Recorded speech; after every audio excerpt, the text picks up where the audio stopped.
어린이 여러분, 안녕하세요. 요즘 굉장히 희망적인 소식이 들려오고 있어요. 어떤 희망일까요? 확진자 수가 점점 줄어들고 있대요. 그런데 확진자 수는 늘고 있대요. 무슨 말? 그쵸. 코로나19로 운동을 못해서 살이 확진자들이 늘어나고 있다고 합니다. 어쨌든 코로나 확진자 수가 줄어든다는 것은 등교 개학이 가까워 온다는 좋은 소식이겠죠? 운동장 가득히 여러분들이 뛰어놀고 또 썰렁한 교실에 여러분들의 웃음소리가 넘쳐나면 정말 교장쌤은 행복할 것 같아요. 학교는 여러분이 있어야 생명을 얻는 것 같다라는 것을 이번에 절실히 느꼈답니다. 자, 그날을 위해 오늘도 화이팅! 오늘은 맹자쌤과 함께하는 글쓰기 4번째 시간이죠. 그동안 공부한 내용 한번 요약해 볼게요. 잘 기억해 보세요. 맹자쌤이 제일 첫날 강조한 것은 글쓰기는 나를 담아내는 그릇을 빚는 것이다 라고 얘기했어요. 생각나나요? 예, 나를 멋지게 담아내려면 그릇을 멋지게 빚어야 합니다. 두 번째, 글머리는 글의 첫 인상이다 라고 얘기했어요. 인상이 좋은 사람을 만나면 왠지 친해지고 싶죠? 마찬가지로 글도 첫 인상을 좋게 하려면 사람들의 관심을 끌어야 돼요. 그런 말로 시작해야 합니다. 자, 사람들의 관심을 끄는 방법 6가지 배웠는데 기억나나요? 자, 제일 처음 흉내내는 말이었죠. 또 대화책, 정경묘사, 사건, 또 시간, 장소를 나타내는 말, 이렇게 시작하는 6가지 방법에 대해서 우리가 배웠습니다. 자, 3번째, 모든 글은 대부분 이렇게 처음, 가운데, 끝맺음으로 구성돼요. 논술도 서론, 본론, 결론으로 구성되죠. 자, 생활문은 처음, 가운데, 끝맺음으로 구성된다는 것. 처음에는 무엇이든지 시작을 알려야 되겠죠. 그리고 가운데에는 그 진행 과정을 자세하게, 쉽게, 그리고 재미있게 나타내야 합니다. 요리에서 맛을 더하기 위해서는 양념이 필요하죠. 글도 새콤달콤 맛있게 쓰기 위해서는 양념이 필요해요. 글의 양념은 대화책, 큰 따옴표 쓰는 거 알죠? 그 다음에 흉내내는 말, 또 꾸며주는 말, 이런 것들이 있는데 이것을 적절히 넣어주면 글이 훨씬 생생하고 실감나게 느껴질 수 있답니다. 그리고 마지막 부분에서는 끝맺음. 자, 일이나 사건이나 어떻게 끝이 났다라는 걸 알려주어야 되겠죠? 그리고 그 글을 통해서 내가 하고 싶은 말이나 생각한 것을 전달할 수 있어야 합니다.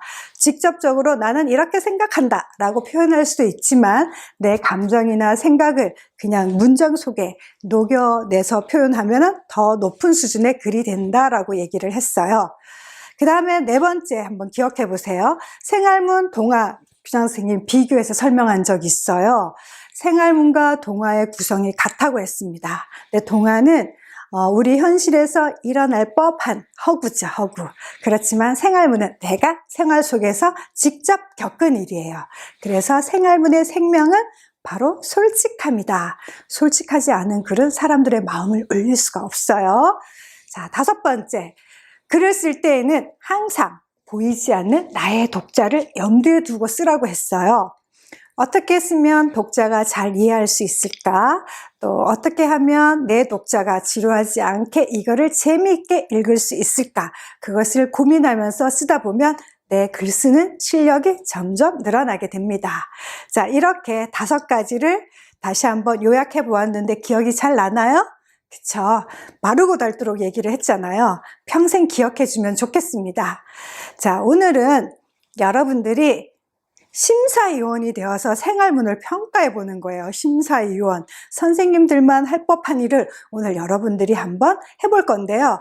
자, 심사를 하기 위해서는 평가를 해야 되겠죠. 평가를 하기 위해서는 어떤 기준이 있어야 돼요. 기준.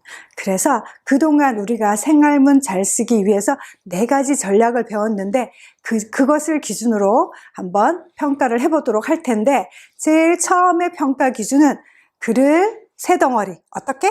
처음, 가운데, 끝. 3덩어리 나누어 썼는지 살펴보시고요.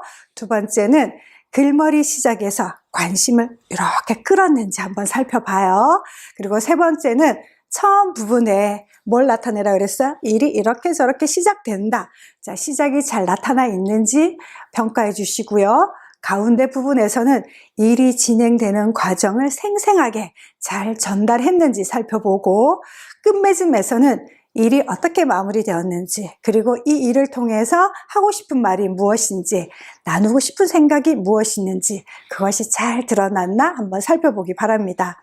이렇게 4가지 전략을 5개의 평가 항목으로 나누어 심사해 볼 거예요.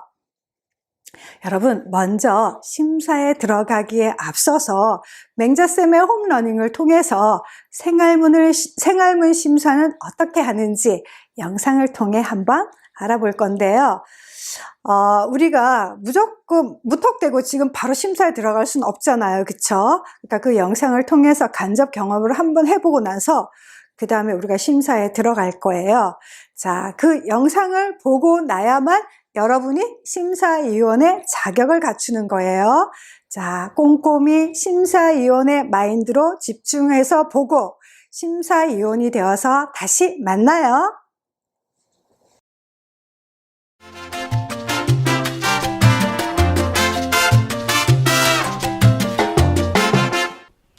안녕하세요, 여러분. 맹자쌤의 홈러닝에 오신 것을 환영합니다. 이렇게 웃는 표정을 보면 나도 몰래 미소가 지어지지요. 그리고 기분도 살짝 좋아집니다. 우리 뇌는 기분 좋을 때 새로운 것을 잘 받아들인답니다. 기분이 나쁘면 공부의 효과도 없어진다는 사실. 그러니까 우리 다 같이 입꼬리 한번 올려볼까요? 개구리 한 마리. 따라해보세요. 시작. 개구리 한 마리. 어머나, 모두 활짝 웃는 이쁜 얼굴, 이 기분 그대로 시작해요. 오늘은 맹자쌤과 함께 생활문 한 편 완성해보는 날. 어제 맹자쌤한테 편지가 한 통 왔어요. 편지 안에 생활문 한 편이 들어있었어요. 누가 보냈을까요? 바로 맹자쌤의 홈러닝의 학생 준이가 보내왔더라고요. 준이는 맹자쌤의 홈러닝 학생이죠. 영상 1편, 2편, 3편에서 열심히 시범을 보여주었어요. 그러니까 물론 잘 썼겠죠?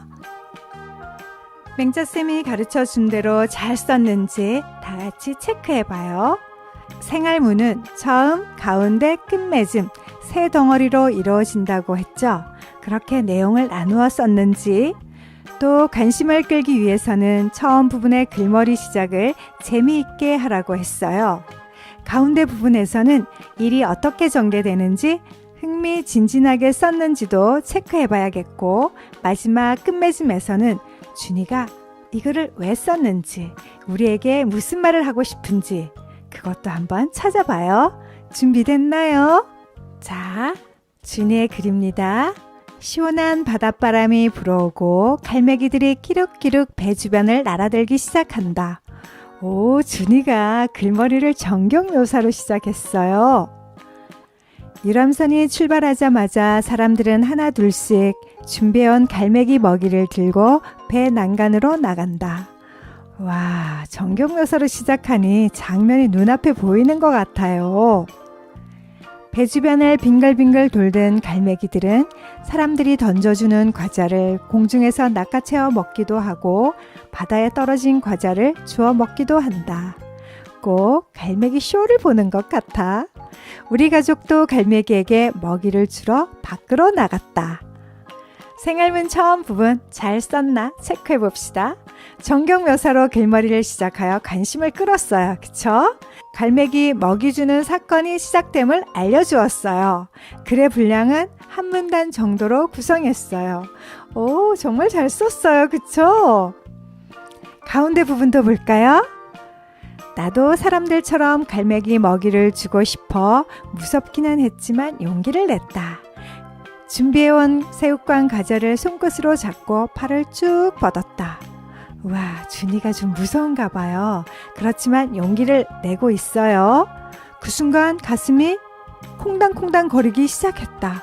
내 손을 과자인 줄 알고 집어삼키면 어쩌지? 두려워 눈을 찔끔 감았는데 갈매기가 날아와 과자만 가져갔다. 와, 정말 무서울 것 같아요. 선생님도 몸이 오싹해졌어요. 준이 정말 실감나게 썼네요. 준이의 두려움이 그대로 전해져 오죠? 우와, 나도 몰래 함성을 지르며 손뼉을 쳤다. 너무나 신기하여 또 한 번 해보았다. 이번에도 성공이다. 자신감이 생긴 나는 갈매기야, 여기 여기! 갈매기를 불러가며 신나게 먹이를 주었다. 신기하게도 갈매기는 내 먹이를 잘 받아 먹었다. 곧 조련사가 된 것 같았다. 나도 해볼래, 나도. 구경하던 동생이 자기도 해보겠다고 졸랐다. 너는 더 커야 해. 아직 안 돼. 오빠만큼 크면 하자. 엄마가 타일렀지만 동생은 계속 떼를 썼다. 어머나, 동생도 해보겠다고 떼를 쓰고 있군요. 좀 무서울 텐데 어떻게 되는지 계속 읽어봐요. 엄마, 그냥 해보게 해요. 그렇게 무섭지 않아요. 내 말을 듣고 아버지께서 동생 손에 과자를 쥐어주고 배 난간 높이 올려주었다. 동생이 팔을 쭉 뻗는 순간 갈매기 한 마리가 손살같이 동생에게로 날아왔다. 으악! 동생은 소스라치듯 놀라 울음을 터뜨렸다. 너무 무서웠는지 좀처럼 울음을 그치지 않았다. 저런저런 동생이 무척 놀랐겠어요. 너무 미안했다. 처음에 두려워 나도 눈을 감았는데 동생을 하게 해달라고 한 것이 후회스러웠다. 겨우 동생을 달래서 갯벌에서 조개도 줍고 국수도 먹고 놀다가 집으로 돌아왔다. 준이가 무척 미안해하고 있군요. 후회하고 있어요. 하루 종일 신나게 놀았기 때문인지 8시도 안 되어 잠이 들었다. 그런데 한밤중에 비명소리에 놀라 잠을 깨고 말았다. 갈매기! 갈매기! 하며 동생이 부들부들 떨며 울고 있었다. 놀란 부모님이 동생을 안고 달래주었지만 좀처럼 울음을 그치지 않는다. 갈매기라면 아마 낮에 유람선에서 본 갈매기 때문에 악몽을 꾸나 보다. 두려움에 벌벌 떨며 우는 동생을 보니 미안한 생각이 들었다. 아, 정말 안타깝군요. 어떡하면 좋아요. 동생도 불쌍하고 준이가 정말 미안하겠어요. 동생이 가엾긴 했지만 준이 글 속으로 너무 재미있게 빠져들었습니다. 정말 재미있었죠? 그렇다면 준이가 생활문 가운데 부분도 잘 썼다는 것 일단 체크해 봅시다. 첫째, 갈매기 먹이 사건이 어떻게 전개되었는지 잘 알 수 있었죠? 둘째, 갈매기 먹이를 주기 전 두려웠던 마음, 또 성공하여 기쁜 마음, 동생에게 미안한 마음을 솔직하게 잘 드러냈어요. 셋째, 갈매기 먹이 주기 사건에서 동생의 악몽으로 이어지는 과정을 3개의 문단으로 자연스럽게 이어지게 썼어요. 넷째, 대화체와 흉내내는 말을 넣어 재미있었어요. 어때요? 맹자쌤은 칭찬하고 싶어요. 준이가 마지막 끝맺음을 어떻게 했는지 봅시다. 엄마는 불안해하는 동생을 데리고 병원에도 다녀오시고 잠들기 전에 평온하게 잠들게 하려고 노력하셨지만 동생은 쉽게 낫지 않는다. 어떻게 하면 동생이 악몽에서 헤어날 수 있을까? 오늘 밤은 동생이 잘 잘 수 있을까? 아침까지 깨지 않고 잘 잤으면 좋겠다. 갈매기 먹이 주기는 동생이 경험하기에 아직 이른 것이었나 보다. 엄마께서는 아직 때가 아니야. 모든 것은 때가 있어. 이 다음에 좀 더 크면 이라는 말씀을 자주 하신다. 그럴 때마다 나를 아기 취급하는 것 같아서 불만이었는데 이제 그 뜻을 알 것 같아. 아, 준이는 이 사건으로 엄마가 평소에 해주시던 말씀 아직 때가 아니야 라는 말이 무엇을 의미하는지 깨달았군요. 여러분도 준이 엄마의 말씀이 무엇을 의미하는지 알고 있나요? 우리 엄마도 그런 말씀 자주 하시죠? 자, 생활문 끝맺음 체크해 볼게요. 첫째, 갈매기 먹이 주는 사건으로 동생이 악몽을 꾸게 되었고 지금은 그 사건이 어떻게 되었는지 잘 나타났어요. 둘째, 생활문을 통해 하고 싶은 말이나 마음이 잘 드러나 있어요. 셋째, 자신의 생각이 직접적으로 드러나지 않았지만 그래서 더 감동적이었죠. 아, 준이의 글솜씨 부럽죠? 생생하게 그리고 솔직하게 썼기 때문에 너무 감동적이었어요. 여러분, 너무 부러워하지 말아요. 부러우면 지는 거잖아요. 여러분도 잘할 수 있어요. 맹자쌤의 생활문 영상이 있잖아요. 언제든지 궁금하면 4개의 영상을 모두 보세요. 그리고 글을 쓰면 준이만큼은 충분히 쓴답니다. 여러분, 생활문이라는 거 한번 생각해 볼까요? 보이지 않는 독자를 생각하며 쓰는 글이죠. 그렇다면 독자가 무엇을 원하는지 한 번쯤은 생각해 봐야겠죠? 내가 쓴 글을 독자가 본다면 무엇을 궁금해 할까요? 어떤 일에 대해 썼을까? 아, 이런 일이구나. 이 일이 어떻게 일어난 거지? 일이 어떻게 진행되었지? 그리고 결말은? 아, 그래서 이런 일을 겪고 이런 생각을 했구나. 이렇게 독자가 궁금해하고 내 글을 읽으면서 답을 찾겠죠. 이렇게 독자의 궁금증을 생각하며 글을 쓴다면 굉장히 좋은 글을 쓸 수 있답니다. 그래도 뭔가 약간 자신감이 없다면 맹자쌤의 생활문 영상 5편에서 다시 만나요. 영상 5편에서는 좋은 글을 쓸 수 있는 3가지 습관에 대해서 알려줄게요. 나만의 근사한 리얼 스토리에 도전하고 싶다면 다음 영상에서도 만나요. 여러분 영상 잘 봤나요? 이제 여러분을 심사위원으로 임명합니다. 짝짝짝. 여러분, 심사위원의 관점으로 보니 글이 또 새롭게 보여지죠. 준이가 쓴 생활문 동생의 악몽 어땠어요? 4가지 전략에 맞게 글을 썼던가요? 전체 내용을 처음, 가운데, 끝맺음 이렇게 3덩어리로 나누었다고 하던데 잘 나누어졌던가요? 그 다음에 글머리 시작 여러분의 관심을 끌었나요? 가운데 부분에서는 일이 전개되는 과정이 좀 실감나게 생생하게 느껴졌어요? 끝맺은 부분에서는 일이 어떻게 마무리되었고 그 다음에 준이가 동생의 악몽이라는 사건의 이야기를 통해서 우리에게 뭘 말하고 싶은지 그것이 잘 드러나 있었나요? 자, 맹자쌤이 보기에는 적어도 이 4가지 전략을 잘 지키며 썼다라는 생각이 들어요. 심사위원 여러분은 어떻게 느끼는지 궁금합니다. 자, 그럼 영상에서 배운 실력을 우리 한번 발휘해 볼까요? 선생님이 학습지를 통해 2편의 글을 제공했습니다. 첫 번째 글로는 우리가 심사를 해보고요. 2번째 글로는 생활문 고쳐쓰기 활동을 해볼 거예요. 여러분, 다운 다 받아놨죠? 자, 그 다운받은 학습지 모두 준비해 주시기 바랍니다. 학습지 봅시다. 학습지. 학습지가 총 9장이에요. 이 학습지는 오늘 활동 1 쓰고 다음 주 이 시간에 활동 2 글 고쳐쓰기 에서 총 합쳐서 9장이기 때문에 오늘 쓰고 뒷부분은 글 고쳐쓰기 부분의 활동지는 잘 보관하기를 바랍니다. 자, 교장쌤과 함께하는 글쓰기 오늘 4탄이에요. 다음 주는 5탄이 되겠죠. 요거는 5탄용입니다. 오늘의 주제는 바로 심사 경험하기입니다. 심사 경험하기. 먼저 심사위원이 되어 자, 심사위원이 되어서 심사를 하기 위해서는 심사 기준이 필요하겠죠. 자, 심사 기준 다 같이 한번 읽어봅니다. 첫 번째, 시작. 글을 처음, 가운데, 끝맺음 3덩어리로 나누어 썼는가?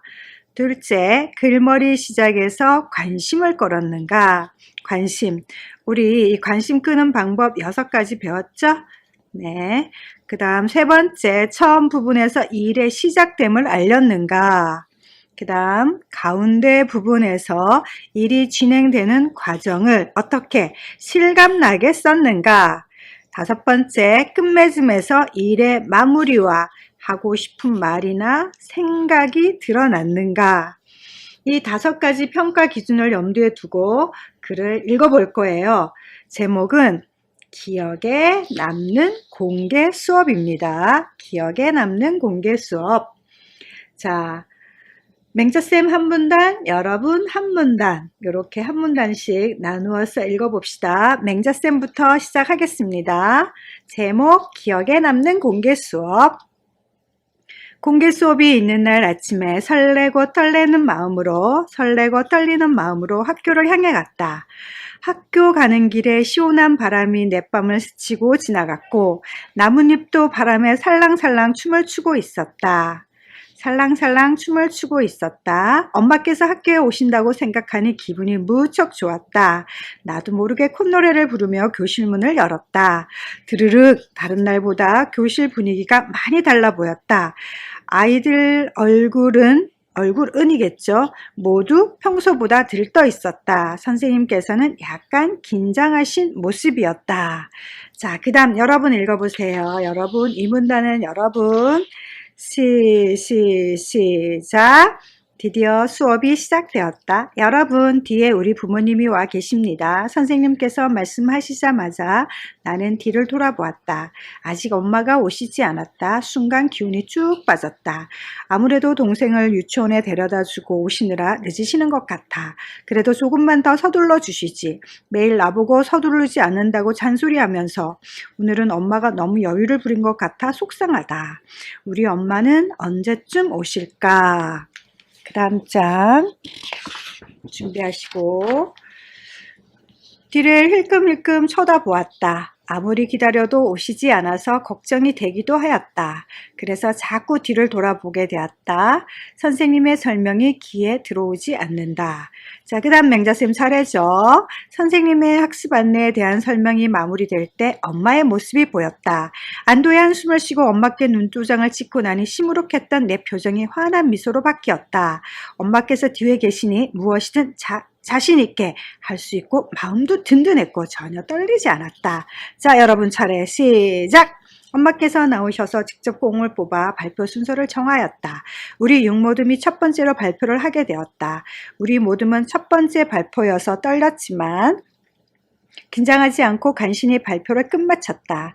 선생님께서 첫 번째 발표인데도 떨지 않고 열심히 하였다고 칭찬을 해주셔서 어깨가 으쓱했다. 우리 모둠의 발표가 끝나고 다른 모둠의 발표도 재미있게 들었다. 그리고 모든 친구들의 잘한 점과 잘못한 점의 평가를 끝으로 공개 수업을 마무리하였다. 공개 수업을 다 마치고 시간이 많았더라면 더 잘할 수 있는데 하는 아쉬움이 남았다.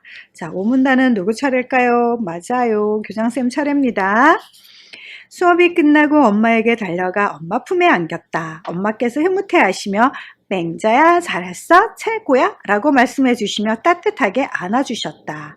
공개 수업을 준비하신 선생님도 감사했고 발표를 위해 열심히 참여해준 친구들도 고마웠다. 그리고 동생을 데려다주고 불이 나게 오셨을 엄마도 무척 고마웠다. 엄마는 나에게 힘을 주는 사람인가 보다. 엄마만 있다고 생각하면 못할 게 없을 정도로 자신감이 커진다. 나에게 꿈과 희망을 주는 엄마 고맙습니다. 자, 잘 읽었습니다.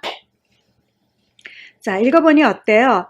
잘 쓴 글인지 아닌지 감으로 한번 평가해 보세요. 감.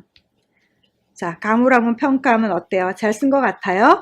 만약 여러분이 충암 101장 심사위원이라면 잘 썼다는 느낌이 들지 않으면 이 글을 심사할까요? 안 할까요? 맞아요. 잘 쓰지 못했다는 생각이 들면 심사 대상에서 제외된답니다. 그럼 지금부터 심사를 위한 평가를 한번 해봅시다. 그 아래 문제 한번 볼게요. 자, 평가 1입니다. 글을 처음, 가운데 끝맺음 세 덩어리로 나누어 썼는가? 다음에 해당하는 문단 번호를 써 넣으세요 라고 했습니다. 자, 전체 글은 몇 개의 문단으로 이루어졌어요? 아까 1번, 2번, 3번, 4번 해서 5개의 문단으로 이루어졌죠. 그러면 처음, 가운데, 끝맺음으로 나눈다면 어떻게 나눌 수 있을까요? 처음에 해당하는 문단 한번 살펴볼까요? 처음에 해당하는 문단을 한번 보면은 처음 문단 1문단 자, 1문단이 처음에 해당되는 문단이겠죠. 이 문단은 1문단은 아침 풍경이고 그 다음에 수업이 시작된 풍경이기 때문에 서로 다른 내용이니까 1문단 처음으로 보고 2문단부터 가운데 문단으로 보면 되겠죠. 2문단, 3문단, 4문단 자, 그 다음에 마지막 5문단을 어떻게 보면 될까요? 끝맺음 문단으로 보면 되겠습니다. 그러면은 어떻게 나눌 수 있을까요? 처음은 1문단, 끝은 5문단, 그러면 가운데는 2, 3, 4문단이 되겠죠. 네. 자, 이 세 덩어리로 잘 나누었으니까 점수를 얼마 주면 좋을까요? 자, 10점 만점에 몇 점? 네, 10점을 줄 수 있을 것 같습니다. 자, 두 번째 문제 한번 들어가 볼게요. 두 번째 문제. 자, 두 번째 문제 준비하세요, 여러분. 두 번째 문제는 글머리 시작에서 관심을 끌었는가? 라고 묻고 있어요. 글머리 시작에서 관심을 끌었는가? 자, 1문단을 한번 살펴봐야 되겠죠? 그러려면 우리가 1문단을 한번 살펴봐야 돼요. 자, 1문단을 살펴보면 공개 수업이 있는 날 아침에 뭘로 시작했어요? 일단 글머리 시작을 네, 시간을 나타내는 말로 썼어요. 시간을 나타내는 말. 설레고 떨리는 마음으로 학교를 향해 갔다. 자, 시간을 나타내는 말로 썼습니다.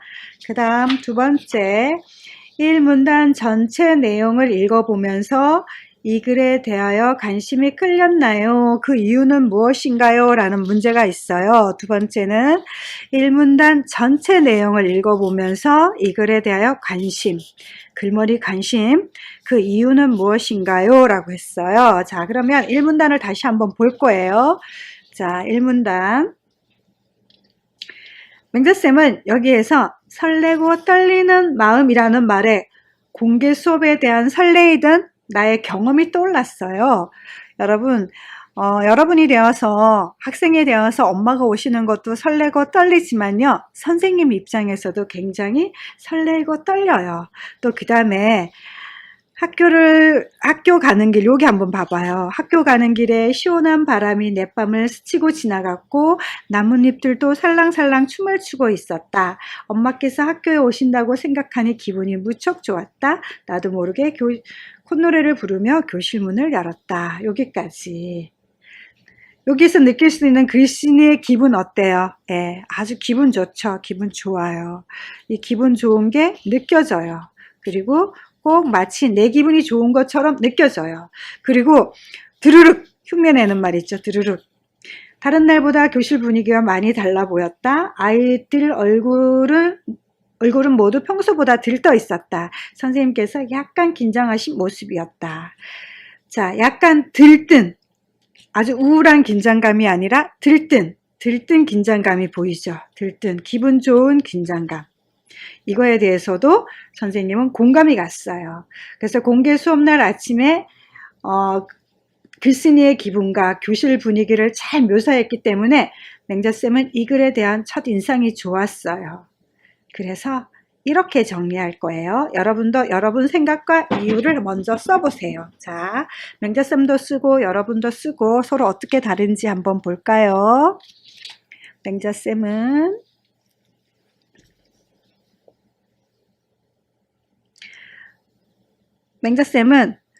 글머리에서 설레고 떨리는 마음에서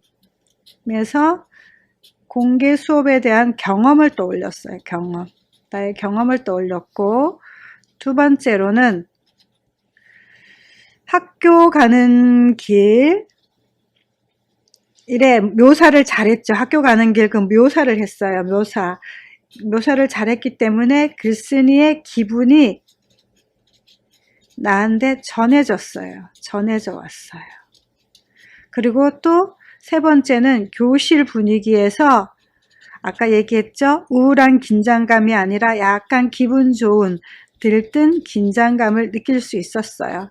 그래서 이 글이 되게 재미있게 관심이 갔어요. 자, 그래서 글머리 시작도 시간을 나타내는 말로 했고요. 전체적으로 관심을 끌었기 때문에 자, 여러분 얼마 줄 거예요? 맹자쌤은 10점 만점에 10점을 주고 싶습니다. 자, 두 개 다 10점, 10점, 20점을 받았습니다. 자, 혹시 여러분 뭔가 아쉬운, 첫머리를 이렇게 시작했으면 더 좋을 텐데 라고 생각하는 그런 생각을 하는 친구들도 있죠. 맹자쌤도 한번 생각해 봤어요. 혹시 아침에 집에서 이걸 전체해 보면은 엄마가 결국 늦게 오시잖아요. 엄마가 늦게 오셨으니까 처음 부분에 엄마한테 꼭 일찍 오라고 약속을 하는 그런 내용이 들어가면 어떨까라는 생각도 했어요. 분명히 약속을 했을 거예요. 그쵸? 그래서 엄마, 오늘 공개 수업은 10시예요. 이렇게 큰 따옴표를 써서 오늘 공개 수업은 10시예요. 10시. 늦으시면 안 돼요? 나는 엄마께 몇 번이고 당부하고 설레고 떨리는 마음으로 학교를 향해 갔다. 뭐 이렇게 해도 첫 문장을 대화체로 시작을 해도 좋았을 것 같아라는 생각은 들어요. 그러나 그 대화체도 괜찮지만 이 시간을 나타내는 말로 시작한 것도 괜찮다고 생각을 합니다. 자, 다음 평가 세 번째 한번 들어가 봅시다. 세 번째 평가. 처음 부분에서 일이 시작됨을 알렸는가?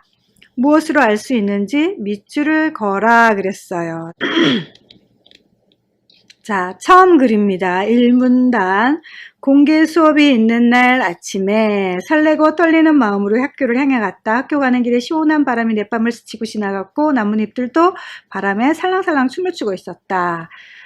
엄마께서 학교에 오신다고 생각하니 기분이 무척 좋았다. 나도 모르게 콧노래를 부르며 교실 문을 열었다. 드르륵. 다른 날보다 교실 분위기가 많이 달라 보였다. 아이들 얼굴은 모두 평소보다 들떠 있었다. 선생님께서도 약간 긴장하신 모습이다.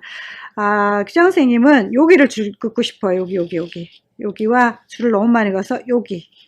이렇게 줄을 긋고 싶어요. 자, 이 밑줄 친 부분으로 볼 때 공개 수업이 있는 날이고 공개 수업이 있는 날이고 또 오늘 부모님이 오시기로 했잖아요. 부모님이 오시기로 했고 학교 오신다고 했고 또 공개 수업을 한다는 그래서 이 들뜬 분위기까지 보여줬죠. 그렇기 때문에 맹자씀은 이 공개 수업 엄마가 학교에 오신다. 아이들은 모두 평소보다 약간 들떠 있다. 선생님께서는 약간 긴장하신 모습이다. 이렇게 정리를 하려고 해요. 자, 그래서 충분히 일이 시작됨을 알렸어요. 공개 수업이 있는 날이 아침이다라는 말과 공개 수업, 그 다음에 엄마가 학교에 오신다라는 것, 또 아이들은 들떠 있고 선생님은 약간 긴장한 모습. 그래서 충분히 이날 공개 수업이 시작되는 날 아침의 풍경, 그 다음 공개 수업이 시작되고 있음을 딱 수업만 얘기하는 게 아니에요. 공개 수업이 있는 날 근데 공개 수업이 있는 날의 시작을 잘 나타냈다라고 생각이 됩니다. 그래서 이것도 몇 점? 네, 저는 10점 만점에 또 10점을 주고 싶습니다. 자, 그런데 여기에서 맹자쌤, 수업이 시작되는 것을 처음 부분에 알려야 하지 않을까요? 라고 질문하고 싶은 친구가 있을 수도 있어요. 그렇게 생각할 수도 있어요. 만약에 충분히 여기에서 처음하고 끝맺음을 우리가 지금 여기서는 처음에는 공개 수업이 있는 날 아침에 대한 풍경, 그 다음 공개 수업, 또 끝맺음에서는 어땠어요? 그 수업 끝나고 엄마한테 가서 엄마 품에 안기는 거죠. 이렇기 때문에 이 처음과 이 가운데가 굉장히 시간차가 커요. 그쵸? 하루죠, 하루. 오전이라고 할 수도 있고. 그런데 만약에 공개 수업만 쓴다 이러면 이것만 가지고 내가 생활문을 쓰겠다 하면은 수업 시작을 알리는 거죠. 여러분, 뒤에 엄마가 왔습니다. 이게 처음이 되겠죠. 그 다음에 있었던 일이고, 그 다음에 수업이 끝나고 잘한 거 잘못하고 평가했다 이러면 이제 이렇게 하면서 글이 씌워질 수도 있겠죠. 다시 말하면 시작 시점을 사람에 따라서 어떻게 잡느냐는 다 다르다라고 말씀을 드리고 싶어요. 그래서 이 학생이 잡은 것은 이 전체이기 때문에 시작을 잘 알렸다라고 생각을 했기 때문에 10점 만점에 10점을 주는 겁니다. 여러분이 쓸 때는 나는 요것만 가지고 쓰겠다라고 했을 때는 이제 여기가 시작이 되겠죠. 그렇게 글을 써도 된다라는 걸 알려드리고, 시작 시점은 글을 쓰는 사람 마음입니다. 그래서 여러분도 그걸 자유롭게 여러분의 시작 시점과 끝나는 시점을 잡아서 글을 쓰면 되겠습니다. 자, 다음은 평가 기준 4예요. 4. 평가 기준 4 한번 봅시다. 다 같이 읽어볼까요? 시작. 가운데 부분에서 일이 진행되는 과정, 실감나게 썼는가? 그렇게 생각하는 근거 문장을 찾아 밑줄을 그어보래요. 자, 그래서 2문단에 뭘 그었고, 3문단에 뭘 그었고, 4문단에 무엇을 그었는지 우리가 한번 여기에다 정리를 해야 되는데, 여기 정리하는데 급급해 하지 말고 밑줄 긋는 게 더 중요하죠. 자, 밑줄을 한번 그어 볼 거예요. 자, 그래서 평가 4. 다시 한번 보면 일이 진행되는 과정, 또 실감나게 표현했느냐. 우리 이제 근거 문장들을 다 찾아봤어요. 자, 이 문단에서 대표적으로 우리 뭐가 썼어요? 여러분, 뒤에 부모님이 와 계십니다. 이렇게 선생님 말로 엄마가 오신 것도 알 수 있고, 또 3문단에서는 엄마가 뒤에 계시니까 마음이 든든했다라는 표현도 있죠. 그래서 여기서 만약에 수업에 집중을 못했는데, 여기서는 엄마가 오시고 또 그 다음에 집중을 하게 되었다라는 걸 알 수가 있습니다. 그 다음에 3문단에서는 아까 얘기했죠. 표현 칭찬했어요. 선생님께서 칭찬을 해주셨다라고 했어요. 자, 수업에 잘 참여하게 되었다라는 걸 알 수가 있고, 그 다음에 모든 친구들의 잘한 점과 못한 점을 서로 이야기하면서 평가를 끝으로 공개 수업이 마무리되었다. 네. 그래서 진행 과정과 그때 표현을 우리가 상상하기 쉽게 눈에 선이 보이듯이 표현을 잘했어요. 자, 그렇다면 몇 점 줄까요? 네, 10점 만점에 또 10점을 줍니다. 맹자쌤 정말 마음이 인심이 후하죠. 예, 후합니다. 근데 사실 여러분 생각하기 어때요? 잘 쓴 글 같지 않아요? 예, 잘 썼어요. 근데 여러분도 이 정도는 쓸 수 있어요. 관심만 가지면 가능하답니다. 자, 이제 마지막 평가입니다. 마지막 평가.